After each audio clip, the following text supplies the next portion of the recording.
Lots of books have love relationships and romantic elements, but not all of them are romance novels. What makes a book a romance novel? A romance novel is an emotionally charged story with a central love story and a happy ending guaranteed. Romance plots use classic tropes like enemies to lovers, runaway brides, and second chances that are familiar to readers and give writers a jumping-off point to create a unique and engaging story. Romance novels make readers feel strong emotions, evoking the thrill and the happiness of falling in love. Romance stories leave readers feeling happy, uplifted, and satisfied, because at the end of the story, the characters get what they most desire, the love of someone they treasure. There are many kinds of romance stories or subgenres, like contemporary, romantic suspense, historical romance, and several others. But the common element in all is that the growing romantic relationship between the characters is central.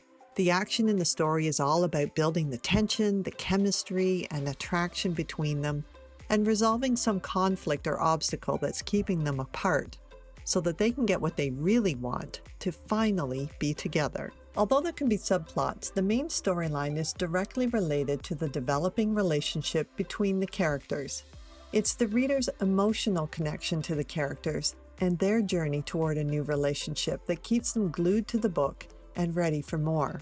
Along with a central love story, there's a happily ever after ending guaranteed in every romance novel. This is a key promise in all romance novels.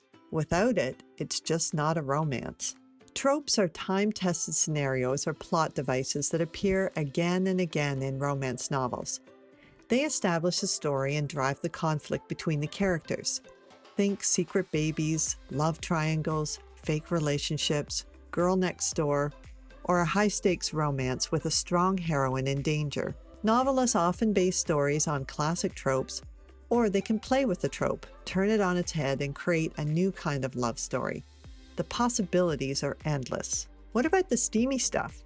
Don't all romance novels have sexy bits? Not necessarily. Some romances have multiple love scenes, some close the bedroom door and don't describe the steamy stuff, and some don't go there at all. It all depends on the type of romance story you're telling, and remember, it's the growing relationship between the characters that's most important. Take a look at the writing guidelines for Harlequin's romance lines at harlequin.submittable.com, and keep these tips in mind if you're planning to write a romance novel. Above all, be creative with your story, because there's so much love to explore in the romance genre.